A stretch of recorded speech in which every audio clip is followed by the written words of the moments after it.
My name is Chia Mosley. I became naturally pregnant at the age of 46, carried my baby to term and delivered her at 47. And I am answering some commonly asked questions. And the question that we're going to tackle today was, how was it being pregnant at 46 and 47? I think it's pretty natural to expect that it's going to be draining, tiring, and you can't do it. And you probably are wondering, like, could you even endure that process? So I'm here to tell you the good news. My pregnancy was nearly perfect. Like, I feel like I carried it as well as any 20-year-old could be expected. I didn't have diabetes, preeclampsia, nausea, vomiting, no bed rest, no swollen veins, nothing of concern. It went really well. And so I will share with you some of my lifestyle, some choices that I made as far as physical care. Like, people want to know if I did acupuncture or chiropractic. And so I'll tell you a little bit of that all as fast as I can. Like, what did your girl do that you wind up having such a good pregnancy? Well, likely maybe genetics played a role in it. Okay. So nothing I'm saying here, I'm saying is going to apply automatically to you. You got to see, here's my disclaimer. You got to work with your doctors and work with your practitioners and work with what you are working with. We are different. Okay. With that, let's first talk prenatals. Here's my first mistake. I thought that I could just go on Amazon and pick the best selling prenatal. I got this, Nature Made. Mistake number two. I thought, well, this prenatal has everything that I need to support my pregnancy.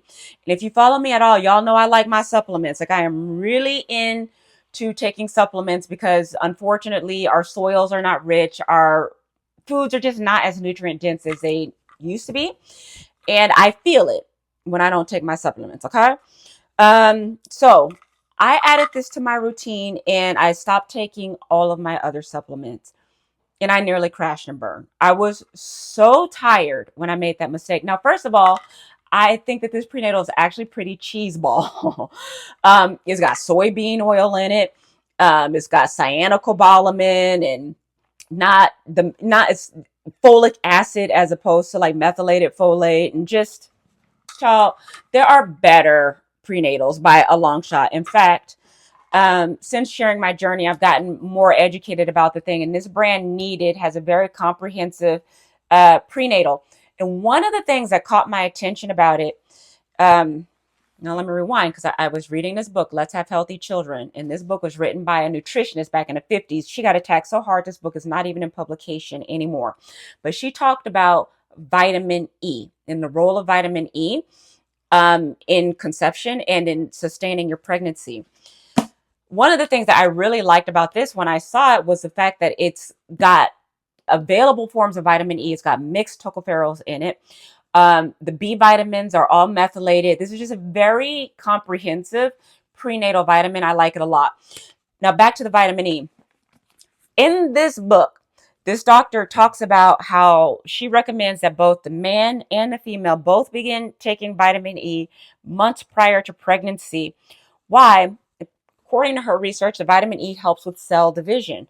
And in the absence of the baby being supported with vitamin E, well, you can have miscarriages. Again, this is this book. I'm not advising you to do anything. I'm just saying what I learned, and I took vitamin E. Okay. um, and so I found that very interesting. And also vitamin E oxygenates. And I actually have always taken vitamin E because I understand that it's great for heart health and for oxygenating the blood. And you need oxygen for life. So what she said met with my reality, and I highly advise that you check it out. Okay. Now, first trimester. So I stopped taking all my regular supplements at first, relied only on this Nature Made prenatal, almost crashed and burned energy wise. Also started feeling queasy. I had this sensation of like I was always on a boat. And I just really wanted to sit down and lay down, but I was never throwing up. Well, interestingly, I got all of my other supplements back in play, and I started taking nutritional yeast. Nutritional yeast is something that vegans use as a cheese substitute. Well, I like real cheese. This ain't no cheese if you ask me. Now, why are we loving nutritional yeast? Well, it's naturally rich in B vitamins. That helped me. Like, once I added nutritional yeast to my diet, the nausea went away. My energy level was good again after this, just simply adding this. Now, again, I don't like the way that this tastes. If you're not vegan and into this, I don't know what you're going to do. What I did was I would scoop it into like a little shot glass, mix it with orange juice, and take it as a shot. But that handled my energy and my nausea in my first trimester. It's also a good source of protein, 8 grams of protein per serving. Now, this is the other thing. Per this, okay, I didn't get preeclampsia. And one of the things that she really talks about heavy in this book is preeclampsia prevention. Doctors will tell you to take the baby aspirin. Again, do what you're going to do. I didn't want to take baby aspirin. I don't believe in medicating for prevention. That's just my belief. I'm like, we have to get to the nutritional reasons why I might have a problem. And so she recommends eating a high protein diet. So this, I would get 8 grams of protein. Then in the morning, sometimes I would just eat these little real cheese, 6 grams of protein. And then I would like go to town on these yogurts, 15 grams of protein. I ate more steak during my pregnancy and even now than in my entire life. This baby was a carnivore. And I just was eating lots of chicken, lots of beef, lots of beef. That's what my body craved. I didn't eat a lot of junk food. Now, interestingly, if you have cravings, like oddball cravings and cravings for a lot of sweets and things, that could be a sign of a vitamin C deficiency. So, maybe try like some chewable vitamin C's and see if that helps you. If you start craving, food that's not healthy for you in the first place. Okay. In a nutshell, that's basically it. I returned back to my regular supplements like my magnesium, my B complex, vitamin D, vitamin E, which I don't have here. I would recommend to you as well that you look at this needed egg quality support. Now, I didn't know this at the time, but I know now. Your body part with the majority mitochondria is your eggs, and your eggs are your energy production. Your eggs need energy. They need cellular repair. And so they formulated this egg quality support for this very reason, to help your eggs fight off oxidative stress and it just be a bit more healthy. And you can take these before and during your pregnancy journey. I didn't know about things like this. And sometimes people kind of come after me because they're like, oh, how dare you recommend something that you didn't even use to have your baby? And I'm like, well, I didn't know. But I know now. And if I can share something with women that might help them in their conception or pregnancy journey, everything that I did just because I didn't need something doesn't mean that someone else will. So that's my disclaimer about sharing with you guys something that I didn't use, but I think that can help. Now, I also got prenatal chiropractic care. A lot of you haven't even heard of that, but in my community, there's a doctor, Dr. Jenny Lane, and all the mamas go see Dr. Jenny Lane. And a girlfriend of mine was like, you got to get on the books with the doctor. And I was like, no, I feel fine. Because in my second trimester, I had that real honeymoon. I was going to the gym 4 or 5 months pregnant. Didn't need a lot of sleep. Had all them hormones going. So I'd go work out, be on a treadmill. Around that 5, 6 month mark, I don't know, the baby grew and my hips started spreading. And I was like, oh, my ligaments started going out. The pain started coming. And so I got in with a prenatal chiropractor, which is amazing because she could adjust my body based on what was happening with the position of the baby. And her adjustments facilitated helping my baby drop in the pelvis for delivery. And they can also be called upon, like when you're in labor, there are certain things that they can do if the baby is breached or not turning to help women out with that. Now, I didn't need all that help, but she definitely made my pregnancy a lot more comfortable. And she did too good of a job getting Naomi head down because Naomi lived on my bladder so heavy. I couldn't, in that third trimester, around like the late seventh, 8th month, I could barely walk anywhere before I had to pee.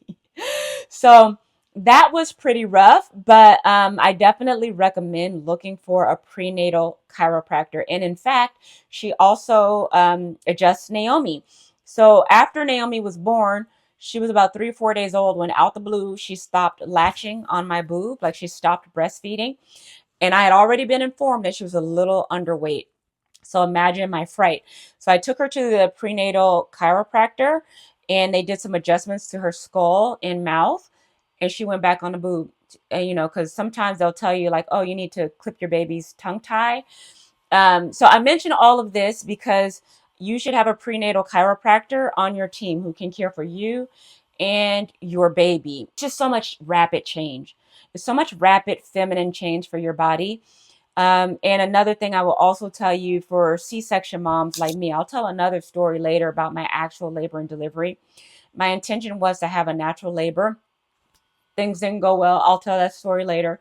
And I wind up having an emergency C-section.